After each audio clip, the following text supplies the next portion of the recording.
नमस्कार, मैं हूं दीपक मुनि और आप हैं मेरे साथ दे टीवी पर। तो आज यूएन सिक्योरिटी काउंसिल की मीटिंग होनी है जहां इंडिया पाकिस्तान के बीच की टेंशन को डिस्कस किया जाएगा। मैंने अपनी लास्ट वीडियो में बताया था कि पाकिस्तान बहुत दिनों से दुनिया भर के देशों से गुहार लगा रहा है कि वो भारत को समझाएं कि भारत पाकिस्तान पर कोई मिलिट्री एक्शन ना ले, पर इनकी बात को सभी ने लगभग अनसुना कर दिया है। कोई भी स्पेसिफिकली बीच में नहीं आना चाहता। मोस्टली सबने यही बोला है कि भारत पाकिस्तान शुड रिस्ट्रेन, और आज की इस मीटिंग में भी कंक्लूजन यही होने वाला है। इससे ज्यादा कोई बोलेगा नहीं, क्योंकि सबको मालूम है कि ये चीज अब टलने वाली नहीं है। भारत अब नहीं रुकेगा। देखिए, पाकिस्तान खुद इस वक्त यूएनएससी का नॉन परमानेंट मेंबर है। भारत पाकिस्तान का इशू भी एक ग्लोबल लैंडस्केप पे बहुत बड़ा मुद्दा है, इसलिए यूएनएससी इस फॉर्मेलिटी से पीछे नहीं हट सकता। यूएनएससी की अध्यक्षता इस महीने ग्रीस के पास है, इसलिए मीटिंग ग्रीस कन्वीन कर रहा है। अच्छा, ग्रीस जो है वो टेक्निकली भारत का सपोर्टर है, क्योंकि ग्रीस का दुश्मन टर्की पाकिस्तान को सपोर्ट करता है। इसलिए ग्रीस के जो यूएन में एम्बेसडर हैं और इस वक्त यूएनएससी की अध्यक्षता कर रहे हैं, वो पाकिस्तान के अलग ही मजे लिए पड़े हुए हैं। इवेंजेलोस केरिस ने बताया कि पाकिस्तान एक क्लोज कंसल्टेशन मीटिंग चाहता है। क्लोज कंसल्टेशन का मतलब यहाँ ये हुआ कि दरवाजा बंद करके अंदर खुसर फुसर होगा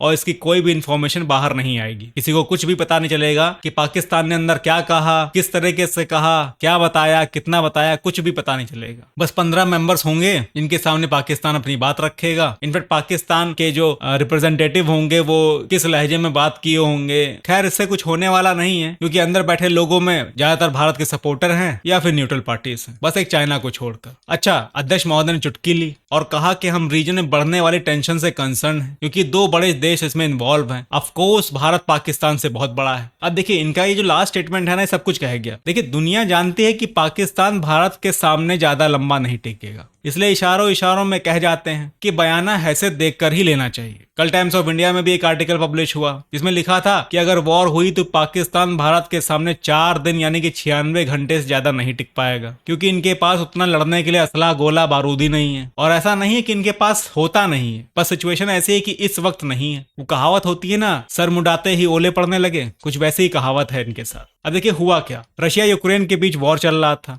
उसी बीच में इनके यहाँ अकाली आ गई, फाइनेंशियल क्राइसिस हो गया, इनका सारा फॉरेन एक्सचेंज रिजर्व कम होने लगा। तो इन्होंने क्या किया कि अपना यही असलाह गोला बारूद जो है यूक्रेन को बेचना शुरू कर दिया, और आज जब इनको जरूरत है तो इनके पास है नहीं। देखिए, पाकिस्तान का कुछ ऐसा सीन है कि जब जब इंडिया से वॉर इनका हुआ है, जब जब ये युद्ध लड़े हैं, ये हारे हैं, और जब ये हारते हैं तो ये अगले दिन से ही अगली हार की तैयारी करना शुरू कर देते हैं। तो इनके पास सफिशिएंट गोला बारूद रहता है, पर क्या करे, भूख लगती है तो इंसान गोला बारूद तो नहीं खा सकता, तो इसलिए यूक्रेन को बेचना शुरू कर दिया। अब इन्होंने ये सब तो सोचा नहीं होगा कि इस बार सर्जिकल स्ट्राइक नहीं होगी और कुछ आर पार की लड़ाई का सीन बन जाएगा। अब देखिए, कहते हैं ना कि विनाश काले विपरीत बुद्धि। एक तरफ ये यूक्रेन को भेजकर अपना असलाह कम कर लिया, दूसरी तरफ ये रशिया की आंखों में भी चढ़ गए। पुतिन तो वैसे ही भारत का सपोर्ट करते हैं, पर अब थोड़ा पर्सनल होकर करेंगे। अभी कल ही देखिए, रशिया ने भारत को इग्ला मिसाइल का एक कंसाइनमेंट भेजा। इग्ला मिसाइल एक man portable very short range air defence system होता है। ये मिसाइल कांधे पर रखकर फायर की जाती है। इसमें टारगेट लॉकिंग सिस्टम होता है। पहले टारगेट को लॉक किया जाता है, फिर ये मिसाइल टारगेट के पीछा करते हुए से हिट करती है। इसके टारगेट यूजुअली लो फ्लाइंग एयरक्राफ्ट होते हैं, और यहाँ पर पुतिन चाहते हैं कि इनका निशाना पाकिस्तानी जेट्स बने। तो देख रहे हैं ना आप कैसे ये अपनी कब्र खुद खोद रहे हैं। अच्छा, आपके मन में एक सवाल आया होगा कि क्या पाकिस्तान के पास भी कोई ऐसी मिसाइल है जिसमें ऐसे टारगेट लॉक करके इंडियन जेट्स की मुसीबतें बढ़ाई जा सके? तो जी हाँ, पाकिस्तान के पास अपनी खुद की एक ऐसी मिसाइल है, इन्होंने बनाई है, जिसको ये लोग अंजा कहते हैं। बट ये कितनी रिलायबल है इसके बारे में दुनिया बात करना जरूरी नहीं समझती, इसलिए कोई डाटा ज्यादा अवेलेबल है नहीं। तो मुद्दे की बात यह है कि दरवाजा बंद करके पाकिस्तान यूएनएससी में चाहे जो कह ले, लेकिन हकीकत यह है कि अब जो होना है वो होकर रहेगा।